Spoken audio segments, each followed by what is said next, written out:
Former U.S. Congressman J.C.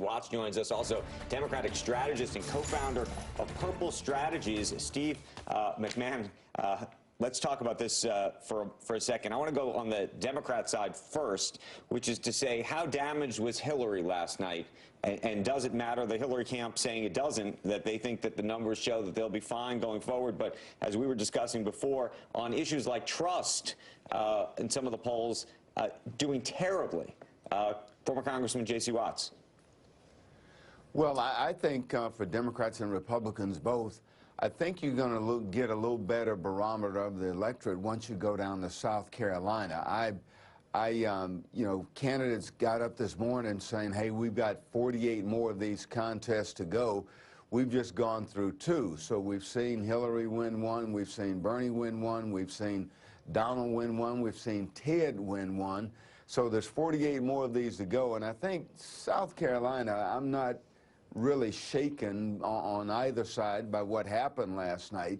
But I think you're going to see a little more of a better stability in the electorate in terms of these candidates and their popularity and how they might do. I think you'll get a better judge of that down in South Carolina.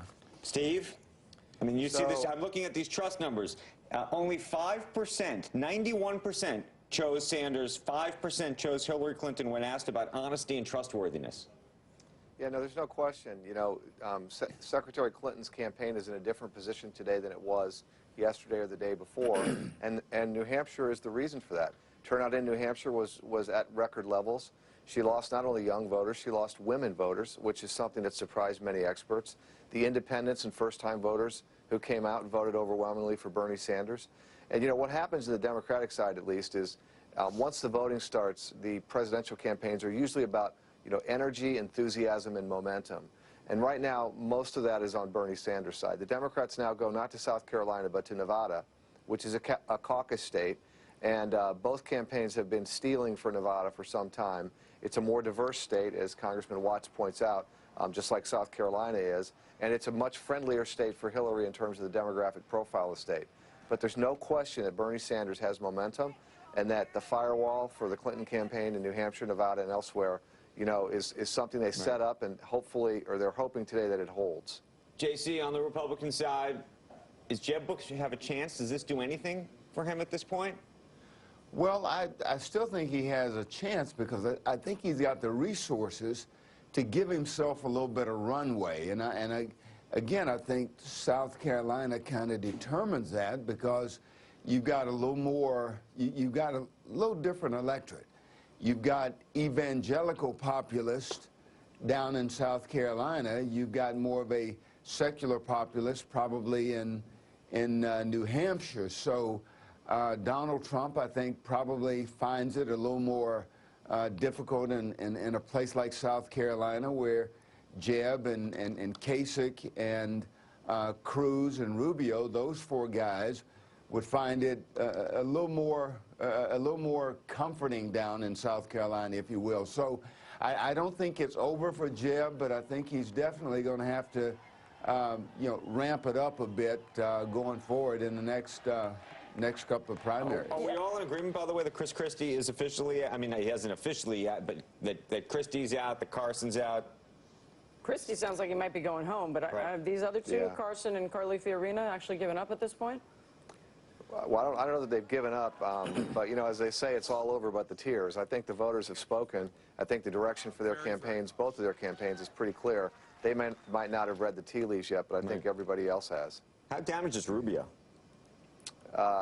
Well, I mean, I think Rubio is pretty significantly damaged. One of the things about both a negative attack and a mistake like this is, to the extent that it reinforces a narrative that kind of exists already about you, it's a really big problem. And there was this narrative about Marco Rubio that he was a little too scripted, a little too rehearsed, a little too glib, and maybe not quite ready to be president, and he walked right into it in that debate. You saw last night?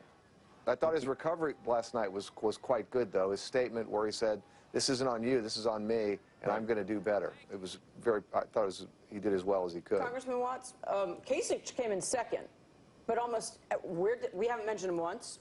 And when you read all the analysis, everybody completely discounts him, and it's about how Jeb Bush actually came close to trying to get to second and maybe was revived. I mean, is Kasich just, is he next to go? Does he have any hope here?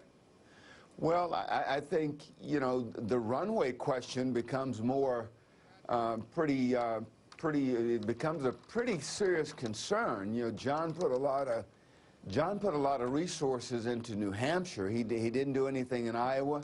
He staked his claim in New Hampshire. He came in second.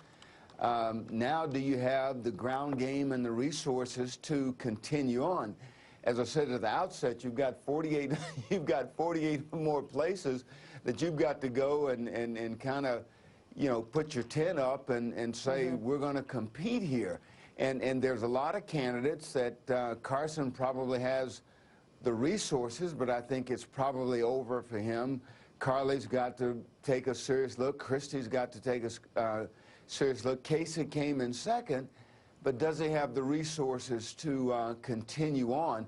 I think the ground game gets much more important here on out than it has been in these last two contests, and that's going to be the $64,000 question for probably 5 or 6 of these candidates. Right.